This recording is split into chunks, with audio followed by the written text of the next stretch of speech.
Hello and welcome to another episode of MOPO, where we discuss matters of personal opinion. Today we're going to be discussing the season finale, episode 10 of Preacher, AMC. I don't know when it comes on. I always catch it on an off day. I think it comes on Sundays, I want to say, but it's not been on for a few weeks now. But yeah, it's been kind of slow, been a little behind. But I do want to say it came on Sundays. That would make sense because it's Sure.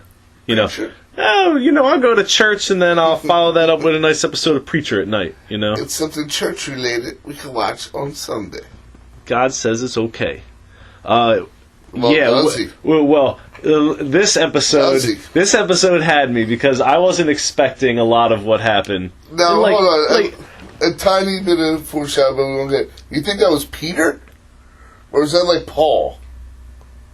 Oh, who knows? Because I would assume it's that's kind of Jesus' homeboys, though, and not really God's. Yeah, I was going to say, that's probably some of... Is that Moses?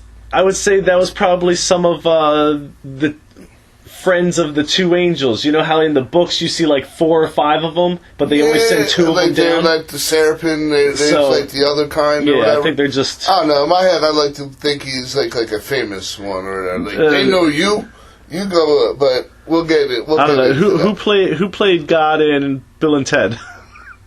Did they even have God? I guess they did. Yeah, but they never showed him, did they? Didn't they? Was it just like we seen like the POV from him? Oh, okay. Like from his view or whatever. Like God was getting a blowjob or something. Well, regardless. So, way off topic. We start off. It's basically just kind of pictures around town. Yeah, they reiterate that this is Annville. And me and the scientists here think, we pretty much pieced it together that we think this is rat water. Just, years later. It is. There's gotta be. I mean, but there's nothing that says that it is, but there's a lot of symbolism. The tree being there. So what, you think the tree is just a coincidence? No, the tree's gotta be the same tree. It's rat water. It's rat water. If you didn't think that this was the same town... I would rewatch the episodes. Right. It's my one too anyway. It's a good show. But we got there's a part in the beginning as they're going kind of picture to picture, scene to scene. Preacher is running by. Yeah. And this lady just fingers him out. It's like, he went that way! First of all, he runs by, he's like, oh, hey, whatever. He says hello to her. And then she just turns around and rats him out, get him. So I guess it's because you also see there's support for the preacher in the town too. He's definitely been on the run for a good week now. It seems like a good while. It's become a thing. The whole town knows about it. The town knows he's wanted for the apparent murder of Eugene, or at least questioning and the disappearance. Well, that ends because of everything that happened at the church. Because did they arrest him specifically because of the Eugene thing? Yeah, because of Eugene. Oh, so not because of what happened at the church between him and Kincannon. He came on his property. This is America. You come on somebody's property like that, you get shot in the dick. All right, so... who does Tulip talk to before she runs over to Donnies? It wasn't Emily, right? It was it was the lady who runs the brothel, right? Because they're all getting their hair done and they're all getting ready to see God, and they're getting all prettied up, and there's a line out the door all the way down the street for the... Yeah. So, and she says something like, where's Jessie, I guess, and she says, oh, Donnie's got him. So you hear Donnie's got him, Donnie hates Preacher. Mm-hmm. So you're thinking the worst. So she comes in, smashes the front door. She kicks in their front door with a flamingo. I thought it was a gun. I guess I was just no. She had a gun. Okay. But she broke the door glass with a yard flamingo. And And then she comes in pointing a gun at Donnie, like, where is he? And he's like, what are you talking about? And his wife starts screaming. She face plants her right into the table. Yeah. She's like, where is he? And then breaks that chick's nose. Here comes Preacher walking out, toweling himself off after a shower, like, whoa, what are you doing? So apparently, Donnie, and it's so funny, like, he's a good actor. Like, this character has run the full gamut at this point. Like, he said, you know, he had Preacher dead to rights. He said, I had Preacher dead to rights, but, you know, Preacher showed me mercy. And that day in the bathroom, he could have killed me, but he didn't. He showed mercy. So I showed mercy on Preacher. And I'm like, there's no way it's that easy. And it's not fake. It's not like, because, you know, the question was asked, oh, you think he said something. I thought that Jessie used the word. But, like, I thought Jessie used the word. I'm like, but how does he not know that he used the word? Because he knew he used the word on him earlier. Yeah, but I don't think it's that. Like, it just seems so pure. Like, when he uses the word, there's always, like, some kind of, like, oh, when you use the monkey's paw, you make a wish. Something bad is going to happen. Like, whenever he uses the power, something always... And it's not pure. And that's when it finally came to terms with me that I was like, okay, this is genuine. I'm thinking... Yo, Preacher, you succeeded, man. Like, you saved him. You got one. You saved Donnie. You got one, and you dude. didn't even need your parlor trick that happens at the end. like, you got basically him and his wife. Like, Donnie... Well, I kind of misread Donnie. Yeah, that's what I'm saying. Like, Donnie's like a good dude or whatever. Like, aside from getting drunk and starting fights, he's not a bad guy. Mean, you go from thinking he's beating his wife or... He's not beating that chick. She likes it. Or whatever. Like, she's not, like...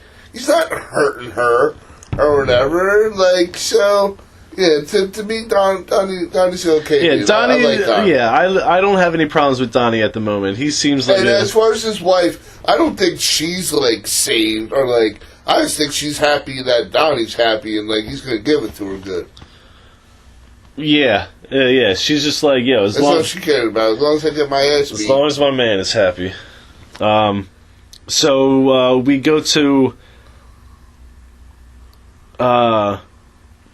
Cassidy then? Cassidy in the jail cell. Yeah. So somehow Cassidy's caught up because they get into it a couple seconds there, but don't even see them like, how the hell did we miss something? How the hell did they catch Cassidy? Yeah, and apparently he was just happened to be at the church. The church, yeah. And they ran in and they were like, "Oh, well, he's not here, but we'll take you." Yeah, you're good enough or whatever. And I guess this is considered like the 24-hour holding for so they can question you. But yeah, we can hold you for 24 hours for questioning. So we got Cassidy in this jail cell with a guy dressed as an Indian. I feel like that's a point because they followed this guy throughout the whole show. Yeah, but throughout the whole... he was in there by himself. No, he was in there with... They let him go as soon as Sheriff came in? Somebody placed his bail or whatever, or like when Sheriff came in, he let him go. Okay, right. Because he's going to start some nefarious... Right. So Sheriff is sitting there, and apparently what had happened is, Sheriff always had this dude as a weird dude. But then once he actually got him in his claws... or his clasp, he started doing some research on this dude, and like and Jesse's Cassidy has a criminal record, and and he's not stupid. He might be like bumbling and like redneck or whatever, but he's not that stupid. He knows something's up, so like I guess he puts two and two together that this dude's a vampire. Well, yeah, because he says. He says, yeah, so I'm looking at the dates of these offenses of yours, and it's 1961, 1958, what he does is he goes through 1920. The list of all the offenses first. Yeah. He's like, oh, he did this in Nevada, he did this in New York, he did this here and there. He's like, but the strange thing is the dates. Yeah. And then that's when Cassidy's like, you're looking pretty good for 87. Yeah. And Cassidy, I don't know what Cassidy really thinks he's going to do behind the bars. Yeah, he's kind of just like, okay, let's play this, I'll bite. And he got shot right in his... Well, no, because even before he calls him out as a vampire, he's like, yo, I see you wearing your glasses and your funny hats. To me, he's like, oh, he's just like a weird dude. Yeah, he's like, I just chalked it up to you being a jerk. But he said, oh, I'm not a jerk, I'm a monster or something. And he, like, lunges at him, and Sheriff's right there with his six shot, like, bang. But he has his canister with him. I thought it was coffee, because he comes in with a glass of coffee. And he starts plunging it, it's blood. Blood starts coming out. And he hands the cup to He's like, I got you, here's some medicine. Sheriff is going to torture this dude to find out what happened to Eugene. And where Jessie is. Yeah, where's Eugene? I don't think he gives two clucks. Oh, it's just where's Eugene? Yeah, because that is like the main point of what we hear. No, and he brought it up. He's like, because you got me, but you don't got Jessie. He's like, I don't care. I don't know where Jessie's going to be. Sunday, he's going to be at that church. He's going to be at that church. And we'll get him then. But for right now, you're going to tell me where Eugene is. And he pumps a couple shots into this dude by the time everything is said and done. And, like, he basically tells him, like, his son's alive. But that's the good part. Well, that could also be the bad part. And then he kind of leaves it all vague like that. And then he fucks up Cassidy. And he starts talking about, wouldn't it just be a little bit of you that's, like, glad he's gone? Just like, he's annoying with that face, always asking all kinds of questions. Looking like an arse. Looking like an arse face and shit. And Sheriff basically gets the information he's going to get out of Cassidy. Empties the clip, or whatever. Empties the whole, I don't even know what you call it, a spinny thing or whatever. the clip. I am a man. I know guns. But it's like, this is a gun. It's a revolver. So the spinning thing. The spool. I have no idea. I'm going to call it the clip, even though it's not a clip. But he emptied all 6 or all 5. MOPO homework. Y'all let us know what they call that part of the gun. But either way, he empties that sucker out on him, and then opens up the door and says, like, you're free to go. And Cassidy, always smart mouth, I got somewhere to be. Yeah, good. I got somewhere to be. Y'all are going to go to that church. Everybody's going to be at that church. Even I believe in God and Jesus. But if someone was like, God is going to be at this church, I might go ahead and check it out. Right. I think anybody would. It would be... But he basically tells him to go ahead and getting on. Yeah, so then we're kind of like back with Tulip and Jessie, because Tulip basically has Carlos in the trunk. Right. So, like, Tulip comes in and sees Donnie, like, all loving Preacher or whatever, and she's like, we gotta go outside and smoke, we gotta absorb this in. And as they're doing that, she's like, look, dude, Jesse's all, you get my message or whatever. She's like, whatever, bro. Here's what you're gonna do. And she opens up the trunk, and it got Carlos in the damn trunk. And she's just like, you kill him. Like I brought him here. You do it. Finish the job. He's all beat up. Go for it. This is both of us. And they kind of flash to, like, I guess the flashback, kind of shows what actually really happened between them and Carlos. Yeah, because they go through that whole thing where he's the lookout outside the bank, and the cute little Spanish. Like there's like a mail carrier lady. Mail carrier goes. He's all flirting with her. She come deliver my mail anytime. While Jessie and Tulip are inside breaking into safety deposit boxes, right? Right. While they're waiting for the safe to actually crack, because I guess they got a program running. And there's a funny part. Homework. Y'all let us know what that is. There's a funny part where Jessie finds a double-sided fist dildo, where it's shaped like an actual fist on both sides. Jeepers creepers! I've seen, I'm a man, I'm 33 years old, I've seen porns and stuff, but the size of those fists and how long this freaking thing was, it's like as long or maybe longer as my arm. And his arm's about like 2.5, 3 feet. Right, I mean, I'm like a large, medium to large size man. Like, I'm not like a tiny dude. Like, my arm is pretty big. And it's like, you're sticking that up your what? Wow. Yeah, and the best part was the fact that Jessie was all getting in her face with it and stuff, talking about like, yeah, let's do it like Lady and the Tramp, but with her butts.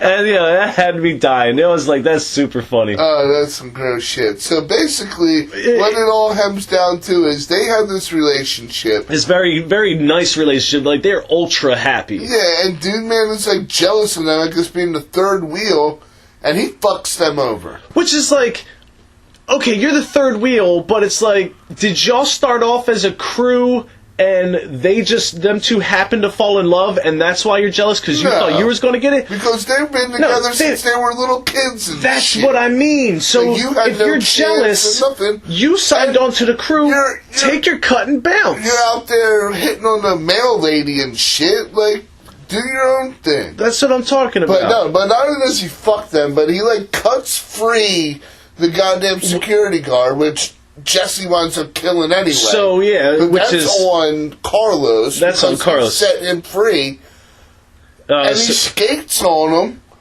Dude, it was so much. And then because of all the stress and everything, Tulip actually ends up having a miscarriage. Which is like right then and there, right there on the spot outside the bank. Yeah, and that's when it's like, that's why she's so fueled to kill Carlos. Like, this ain't just about some money, or I don't even think, it doesn't even look like they got caught doing this. Carlos destroyed their families, basically why Tulip's so angry. Took their lives away, basically. It was a pretty intense scene. Yeah, we understand now why she really, and why Jessie should really hate this dude too.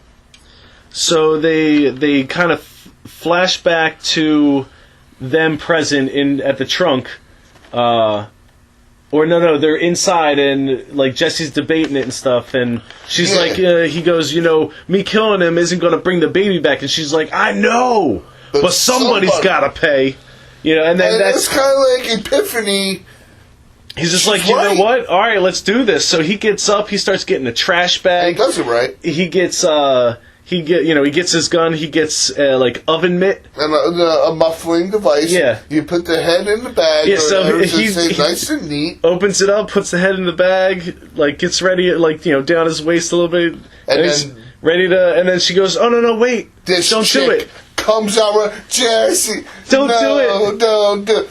I'm sorry. And he's like, "What are you talking about? You wanted me to kill him?" Women, MOPOettes, or the earmuffs. You dummy bitch. Just like every other dummy bitch, you just want to goad the dude into doing it. Oh, it's just a thought that counts. I just wanted to know you would do it for me. It's like, come on. You could have... All this, you want to come back and cause all this trouble over all this revenge, and then you don't even want to take the revenge out? So what would have happened if he was gung-ho from the beginning, and he was like, yeah, let's go, and she was like, oh, no, that's okay, and it could have been over from the start? Right. Or was she have dragged him through all that, Preacher the gun to the head again, and been like, oh, you know what, we put him through enough, let's not. It's like, no, you just Preacher the mini-series. Yeah, right? Yeah, really. 3 episodes. 2 hours long. And it's funny, because... Jessie's like, no, I'll kill him for you. Let's do this. She's like, it'll make a mess. She's like, that's what I got the trash bag for. It's like, no, but the bullet will like ricochet into my car. He's like, not if I hold the gun like this. But he's ready. He is so ready, and they end up not killing Carlos. They end up kind of like letting him go, but then they don't let him go because they get him up, and Tulip grabs a tire iron and gives it to him. He's like, you're going to need this. And he's like, okay. Here for you. Yeah, and Before you leave. I'm like, what? Before he leave? Like, why does he need a tire iron if you're letting him go?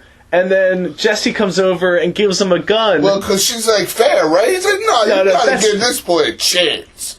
That's right, yeah. And he hands him the loaded gun. And he's like, no, I don't want the gun. So then he points it at his head, and he's like, I don't want it. I don't want it. The look on this dude's Carlos face is once he gets the gun, he realizes like, shit. He said, nah, I don't need the gun or whatever. He's like, all right, well, whatever. Take the gun. Just take the gun. He's like, are you ready? He said, nah. I mean, I got a gun in my hand. You know you're a bitch because I'm popping Dominic Cooper, Annville, Jessie, Tulip. Because he could have just shot them both right then and there immediately. Bullets in the head. Both if that's Dave Roach you're about to get. Like, not even hesitating. He could have took them both out. But they proceed to beat the living shit out of him to the point where he comes around the end of the scene. And where the Indian guys, the guy dressed as a Native American, the mascot, the former mascot, he's like walking down the street after he was let out of jail. And this dude comes around the corner like Walking Dead. Honestly, dude, I literally thought there was a zombie because you hear this moaning and it's like, I'm like, they got zombies in this? Like, I was totally thrown off. And then here's him, and I'm like, whoa. And it's funny, because we didn't discuss this before we recorded, and we thought the same exact thing. Like, I was like, dude, they got zombies in this show.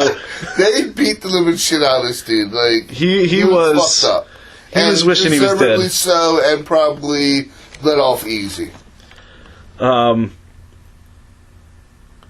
is it? So, like, from there, you got Donnie's wife is at the church, and she's like... It's kind of like the next day. Yeah. Or, the next day. She's like, yo, Preacher put a spell... Yeah, Preacher put a spell on my husband. Like, they're monsters. The things they did to that man in the back of my house, and, blah, blah, blah. You gotta get him. And the cops roll off and speed out, and... But she does a good job. You almost believe that she hates the Preacher. I really thought she sold him out. I'm like, this bitch, like... I really thought she sold him out. Donnie's trying to do all this good, and she's just like, fuck Preacher. She even had the face down. Like, she was spiteful. She's a good actress. Very good actress. Because she pops the trunk. And then don't even let the cop car get out the driveway before she's already popping his trunk. And then the top of Jesse's head just kind of pops out the trunk just to kind of check out what's up. And then him, Tulip, and Donnie. And Donnie. And like, Donnie ain't no little dude. Yeah, this is a three-body trunk. Right, maybe even a 4-body, because, like... It did look like a Lincoln Town car. Yeah, Tulip, is a tiny chick or whatever. You could probably fit a couple more people in there. But yeah, that was pretty wild, just seeing all them jump out like it was a clown car. So, and now they're getting all set up for what's to come. Yeah. So they're getting ready for the sermon. And they got Jessie at the altar, and Donnie's wife comes over, and it's funny because he's looking at the phone trying to figure it out. He's at the altar, but he takes the Bible away and puts the phone down, or they talk to the guy like, "Oh, don't need this no more. We got the word here," and he don't know how to use it. And of course, she's a receptionist or whatever. Walks right over. I think this is. That's probably where you're going to put the hand to activate it. Oh, that's probably the speaker phone right there. And if I'm Preacher, I'm like, you want to take care of that? Honestly, right, I'd have been like, maybe you should just do this. Because I don't know what the fuck's going on here, and you just walked right over here. It's just like, she's like, oh, and this is your video con, and he's like, what? Your video conferencing? Your video call? And he's like, huh? Oh man, it was pretty funny though. She was schooling him on that technology. Yeah, on that ancient heaven technology. I don't even know if you call it ancient, but it is funny. We'll flash forward a little bit. The sound it made when they actually used it was like a dial-up modem. It was. It was old dial-up. What kind of technology they got in heaven? I mean, I guess it's a long way. Green screen. They didn't update their systems yet, but so it's like a full house at the church.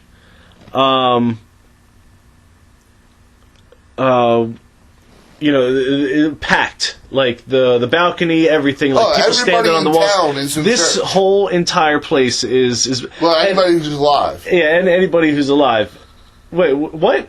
because the little girl goes up to him and he's like, "Oh, we gotta save a seat for the mayor." Or he doesn't call her the mayor, but oh, that's right. And she's like, "Oh, he's seeing God somewhere else," or something like that. No, and she's like, "Don't he want to meet God?" She's like, he's meeting God, on his own." So, so that's where the mayor is for the rest of those kids' lives. Oh, he was checking out God, I think. But sheriff up in the balcony, guy standing right next to him. Oh, there he is, sheriff. Are you going to arrest Preacher? And he's just like, calm down. Right, let's see where this goes. So dummy old Kincannon gets up in front of the whole town and they say, "All right, how y'all doing?" Like it's his show or something. We gonna sit here. We all know there's only one God. That's a meat God. I mean, come on. And everybody's staring at him like, wait, what God? Even Jesse's like looking at him like, yeah, this dude's a nut. And Jesse's a fucking nut. But we all know there's only one God. And he's like, all right, whatever. Y'all right, don't know no better. Let's go. Let's go on to show. And so he's like taking the hand out, and people in the crowd are like, "What the hell?" I don't even think they're like that though. Nobody questions that hand. Emily looked a little thrown off about the hand. Like she was like, "I'm like, Preacher, what you doing? That's just a hand." But you're right. Everybody else was just like, "Oh, well, this is the means to the end." You're gonna show me God? I'll sacrifice somebody. I don't care whose hand that was. That's what you need to talk to God. Then do it. But he's up there struggling. Oh man, he's just randomly pushing buttons, just like. Boop, boop, boop, boop, he's looking at Donnies Wife like, "Come up here." Like like I don't know what I'm doing, and it almost seems like Jessie gives up, and that's when Kincannon gets up, starts running his mouth again. And then all of a sudden, everything just goes dark. Then they're like, "Where'd the sun go?" Everything goes dark, and it just all the candles and everything just like scorch in the back of the church, or by like where Emily is, like the altar. And this big screen, this big video call comes up with a giant dude in all white with a beard, dude. It's the Western idea of God. Yeah, I mean, but not really, though. My vision of God is not quite like that. Like, he looked more like Aristotle or some bullshit. You know what, though? He did. But, I mean, that's fair, though, because, I guess. But they got soap crates up there, Don't Sue Me, Bill and Ted, whoever. Oh, yeah, that's kind of, I guess that's who I was thinking of from Bill and Ted, because they had soap crates. Who was God? Up there talking about, "I am the Alpha and the Omega," and how dare y'all even come at me, and Tulip is all like, "Nah, fuck you, dude." And, then Preacher's like, hold back a little bit. This is God. Will you not get us all killed? And God's all like, "Yeah, you can, y'all can't be asking me no questions." Like, he's like the mad rapper. "Who are you to be asking me questions?" And Jessie gets all pissed off. He's like, "No, you you will answer our questions." I think he says something like, I forget exactly how he starts off. We're like off. sinners down here, and we're like, show us the way, like, answer our questions. He's like, "God damn, answer our goddamn questions." And that's what I thought. I'm like, does that really apply when you're talking to God? Well, I mean, not whether it's right or wrong, can you? But, like, I guess grammatically, if you're talking to God, can you say goddamn questions? So, like, he laughs at him. He's like, he kind of like, he's like, "Okay, you know what? You guys got me. You guys are okay." Like all of a sudden, they're buddy. Like, you guys are all right. Like the buddy Christ, but he's buddy God. And it's just like, "So what's your questions?" And Kincannon's like, "Oh, my baby Lulu. Like, is she up there?" Lulu. And he's just like, heaven. "What about the Grinch?" And he's like, "Yeah, they up here with me. Like, I love them." And then and Kincannon just shuts up and sits he's the hell just like, down. "All right." And other people, why is there so much pain in the world? Like, why do good people, get hurt? And he's just like, "Because I wanted you ought to be balanced humans. Yeah, you gotta have the good with the bad. And he was doing good.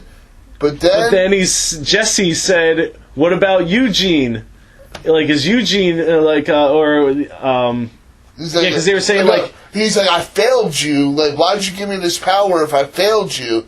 And he's like, "You didn't fail me." He's like, "Everybody here is saved. You saved them." That's right. Everybody's saved. And he's that's like, how he words Eugene, it. he's like, "Yeah, Eugene too." Like, starts picking his nose, and even here in the one part, he's like, "Well, Jesus, like." Oh no, he starts like picking his nose, like when he says, "But Eugene's in hell," and then he's like, "Oh shit!" That's when he starts getting all nervous. Yeah, he's like, "Jesus." Like, I don't know what to do. And he starts bombarding him with, like, I am the Alpha and Omega, like, I am, and that's trying all to play it off, and he's like, "No, you're not God, where's God?" And he's like, "I got one more question for you." He's like, "You ain't really God, are you?" He's like, I am God. And then Jessie uses the voice on it. He's like, he screams it. He's like, "Where is God?" I don't know. I was like, "I don't know, man." Then he just drops on the field like, "I don't know, dude. Like, we don't know. He's gone. Like, he's just been missing. He's missing, and oh shit, like, and they mafia his ass, like, because right away he looks up at the like, people. He made me say it. I don't know how he did it. He made me do it. No, guys, don't. And then they just drag him out. Drag this dude off. And then like face palm the camera and you like metaphorically hear the gun pop in the like the background or whatever. Like, they stumped him out. Like, these angels are a little bit ruthless, man. Like, yeah, it was pretty wild, but it was. I like. We don't see it until after this scene ends, so I guess I'll mention that then. But like, as everybody's walking out, because Jesse's like, "All right, well, let's go." Like, Cassie's going, and it's like, "Oh, where are we going?" They cut the camera or whatever, and Jesse's just like, because he's an intelligent human being. He's just like, "All right, let's go." Let's go. And he's like, "Tulip wants French fries." Yeah. Him, Cassidy, and Tulip bounce out. Cassidy's like, "What are we doing?" He said, "Tulip wants French fries." And Tulip's all, "Yay! Right. I got my man back." Right, I'll get me some French fries. Like, and Kincannon's like, "Denounce him! Denounce him!" Yeah, because all these redneck monkeys in the congregation take God as missing. As God doesn't exist. Yes, there's no God. It's like, if he didn't exist, there's no way to go missing. They're like, "There is no God," or they'd be like, "God is dead," or something. When he asked them, "Where's God?" He said, "We don't know where God is. Maybe you, God, can help me find him." Yeah, he even says, he's like, "I don't know, maybe he's down on Earth with you guys." Right. You seen anybody new? Like, he is legit, like, scrambling around trying to find God. And these motherfuckers taking it so there's no God. Yeah, there is no God. Like, there's not going to be any consequence for anything anymore. Right. Nobody thinks there's no consequences. There's no reason to live because you're not going to go to heaven when you die. So, which is so. It's like, I think it's funny. It's like you got to be really dense. So, like, besides the fact that she totally like killed Miles or whatever, like the mayor. Yeah. Emily's way of like acting out is like jamming on the accordion or whatever. Yeah. Like, she said that, like, I don't know the song, but she's just like, like, she's doing like a little ballad. Right, like, it's like a pop song or whatever, like, but anyway. And as Preacher and the gang are leaving, the guy who was hassling the sheriff is like, "What? Ain't you gonna arrest him, sheriff? Like, he broke the law." And the sheriff's like, "The law? The law. After everything we just saw, the law." The law. One thing that I thought was really cool was every time the guy playing God, pretending, was clapping, it kept thundering outside of the church, and I was like, no doubt, man, thunder's God clapping. I like that. Yeah, and up until we didn't know, until we thought he was, I thought he was God. I thought he was God until he picked his nose, honestly, and like. And then he said that even Eugene was saved, because I was like, all right, I'll even give you that. But then, when he picks his nose, I'm like, wait, come on, man. Yeah, God's nose doesn't itch. And even if he does, like, somebody else is going to be picking it. Yeah, like, I gotta believe that the omnipotent being that created, I don't know, whatever. That's MOPO or whatever. But religion MOPO.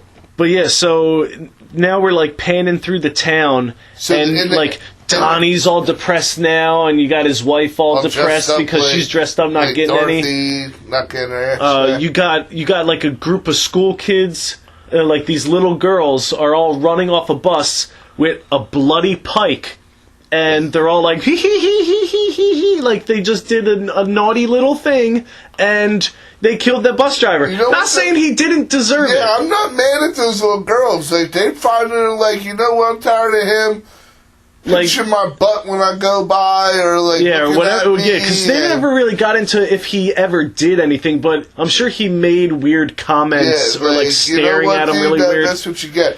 But yeah, in the aftermath of these people thinking there's no God, these people do all kinds of fucked up shit. It's like the lady snubs out her daughter, who they make her eyes open, like the little creepy doll girl. She snuffs her out. The son comes over and does a selfie while the mom is killing. Like, that is hilarious stuff. It's this town is they're rat water. They're rat water motherfuckers. It's a cursed town.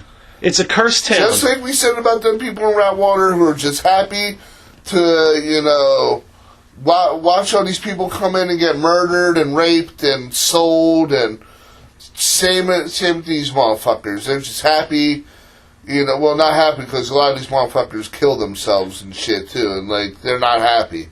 But they destroy the church.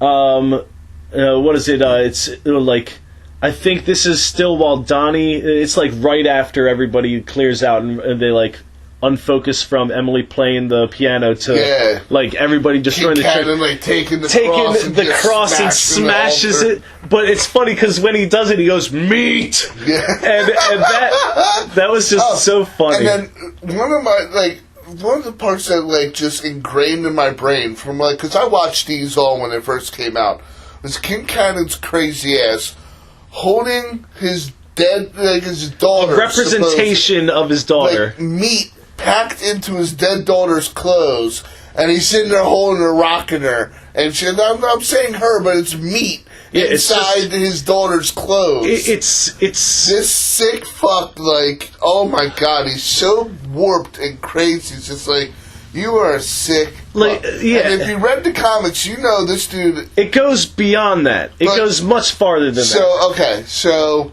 we're explaining in depth, like, that all these people are fucking up. So we know this town is, powered by methane.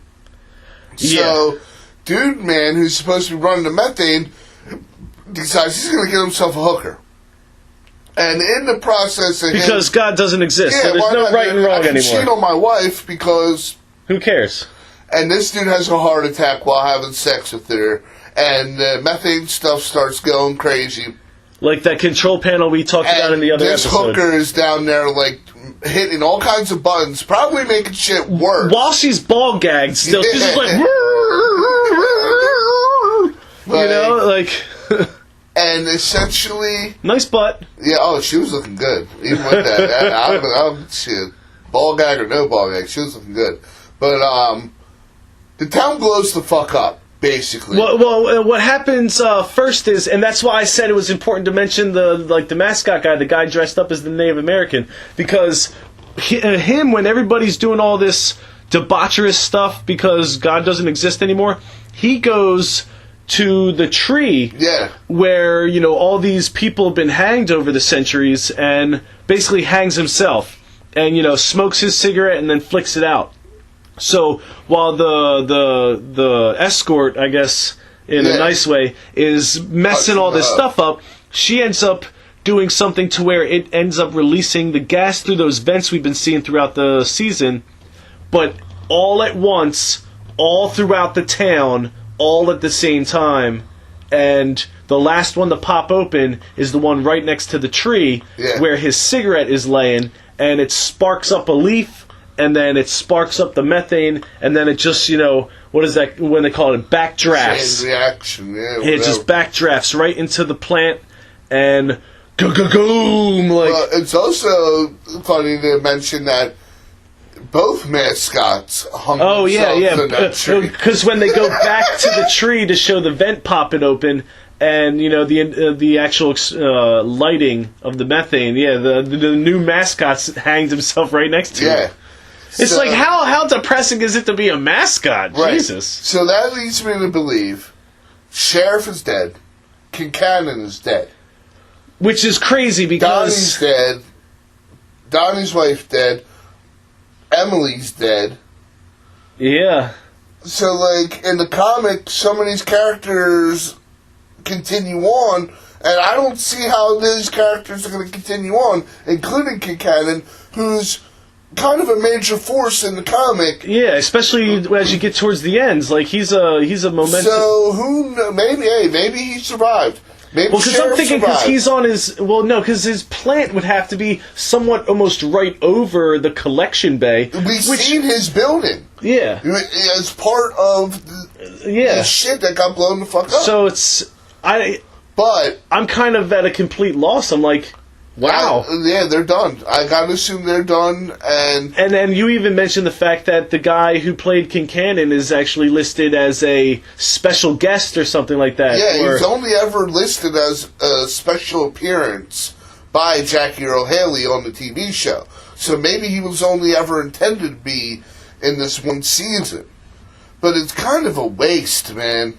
But do you ever watch Stargate SG-1? I mean, if I did, Christ, that show's like 20 years old. Well, no, because, I mean, they did a whole thing where they would go through all the actors in the credits, but then when they got to the main guy, the guy who played the general, they would be like, and, featuring or guest starring. No, with that one, it'd be like, and. That's a little bit different. That's to make it, I mean, I guess in the same sense to make it because that's the guy who played Rorschach, right? Yeah. Yep. He's a crazy actor, dude. He's a good he's really good. He never looks the same in any of this stuff, even though he looks exactly the same.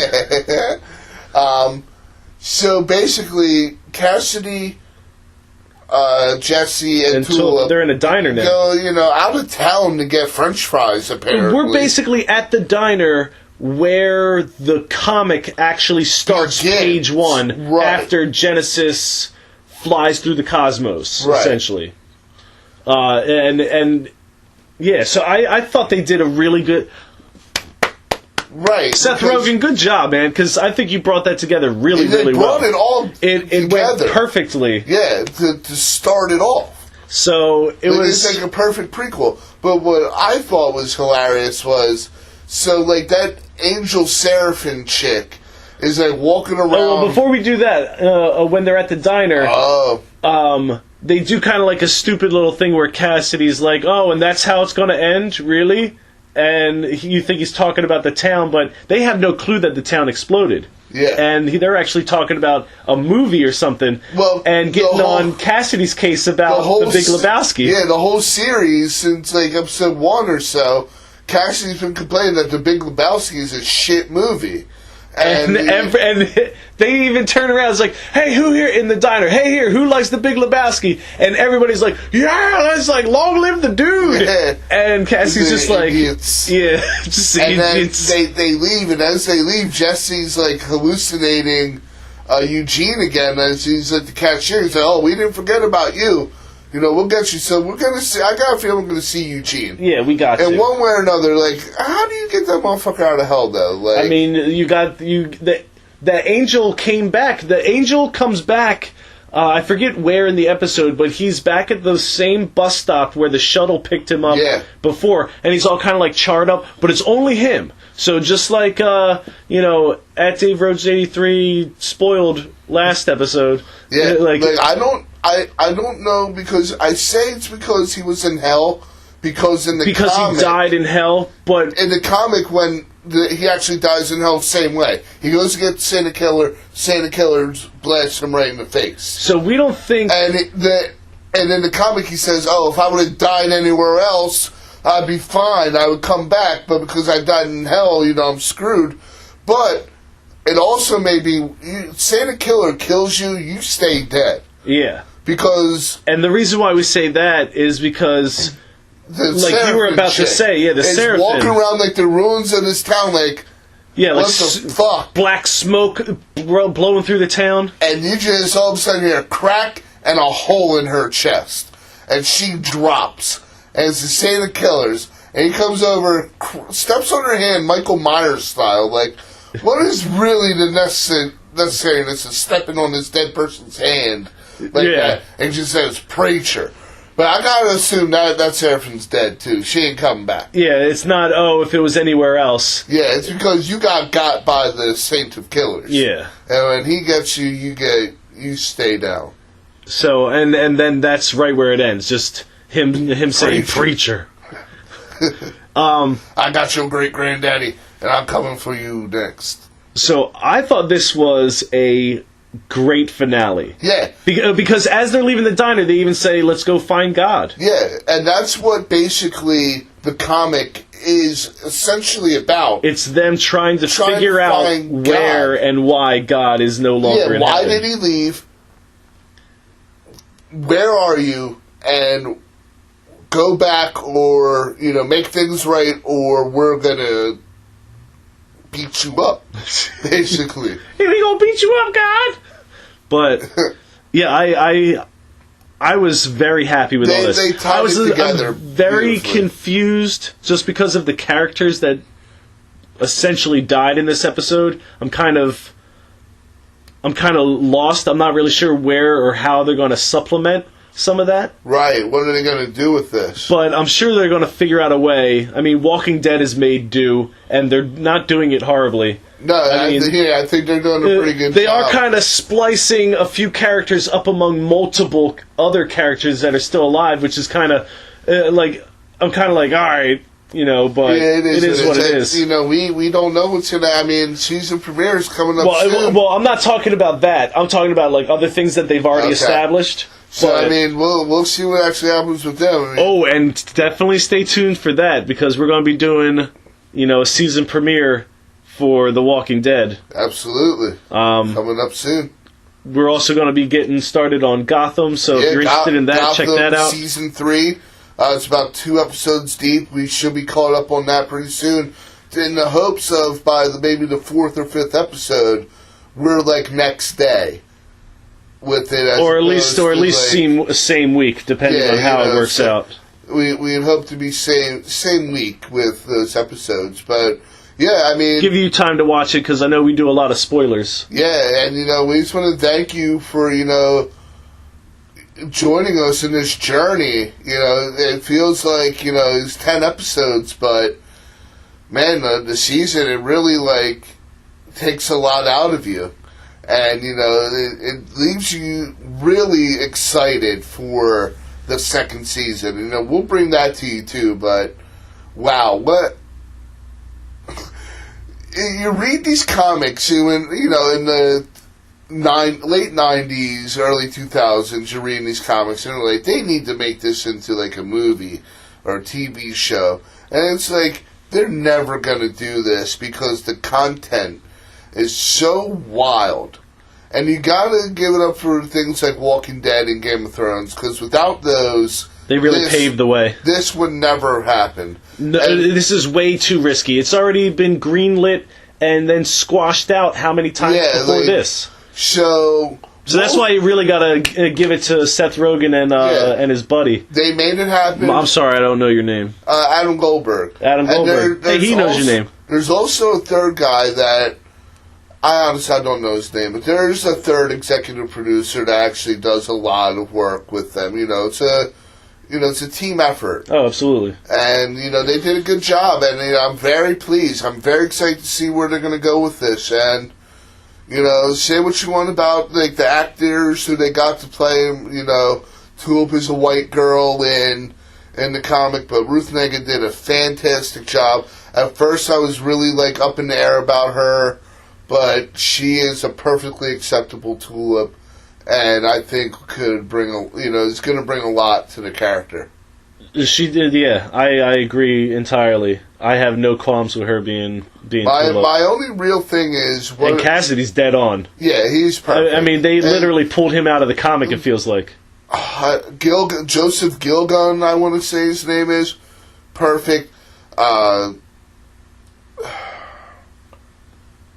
I'm struggling on these people's names. I do know their names. The kid who played Eugene Ian Coletti.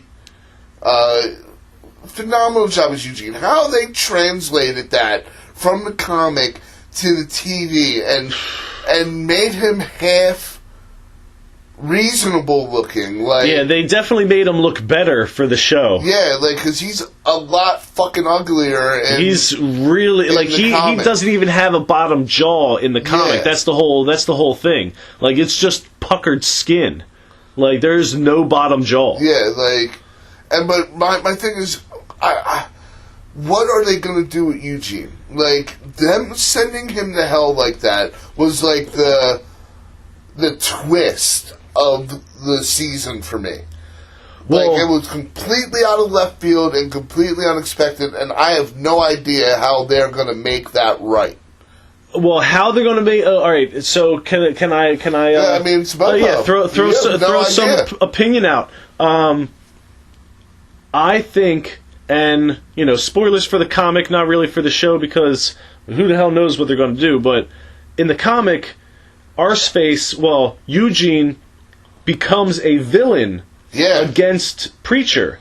Arseface, like he dons it. And it's something that we've talked about before. So I feel that him going to hell is actually going to be the catalyst that pushes him over, instead of it being the death of his father, which it could also be, because you sent me to hell, and when I come back, my dad's dead. Yeah. But, it was more... It didn't happen the same way with the town, so you can't really pinpoint it all on Preacher for the death of the dad. Right. Well, yeah, you can. Well, you can, but you can't. Oh, you mean on the show? On the show. Okay. On the show. I'm like, in the comic. No. In the comic, that's definitely... No, I'm saying in the show, you can't really blame the sheriff's death on Preacher. Yeah. So him going to hell now becomes that reason. And, he starts off being real happy with Preacher, but... who knows what, we already hypothesized as to what Eugene's hell is possibly going to be. But it could be anything. Yeah, really. And even if it isn't or is, you're reliving that over and over and over again. He's probably going to lose his mind and then just become evil. He's probably going to accept himself as being this evil person. Right, because I had hopes that maybe when he came back he would still be a good kid or whatever. I was hoping that too. Out of hell, until just now, I was even the good angel coming out of hell is kind of war torn or whatever. Well, yeah, especially since he lost his mate, his best bud, his BFF. You don't just leave hell unscathed. Yeah, it does stuff to you. So, yeah, that is a pretty good theory. Let us know what you guys might think. But how he's going to escape hell, that's something totally different. Yeah, you let us know what you guys might think will be happening with Eugene. What do you think they're going to do in the second season? Are they going to go more into Jesse's childhood? Something happened to him after his dad died. They didn't just let the kid live in the church by himself. Yeah, that's Are they going to cover any of that? What happened with all that? Or, we have time to speculate. There's going to be a second season, but, we just love to hear what you guys think about, the first season and maybe what you think they're going to do in the future. Do you think they should cover more, be more true to the comic, or do their own thing? What do you guys think? Yeah, I would say I'm looking forward to seeing some of these previews for season 2. Absolutely. But so share, subscribe, comment. Yeah, please. Because it is all it's just us talking to the air and each other. If you don't comment, yeah, if you don't at least listen. Yeah, if you don't at least listen. We are talking to ourselves. But at least to each other. It's not like we're talking to ourselves. Yeah, we're not crazy. Yeah. well, one of us isn't crazy. But which one? Ooh. MOPO.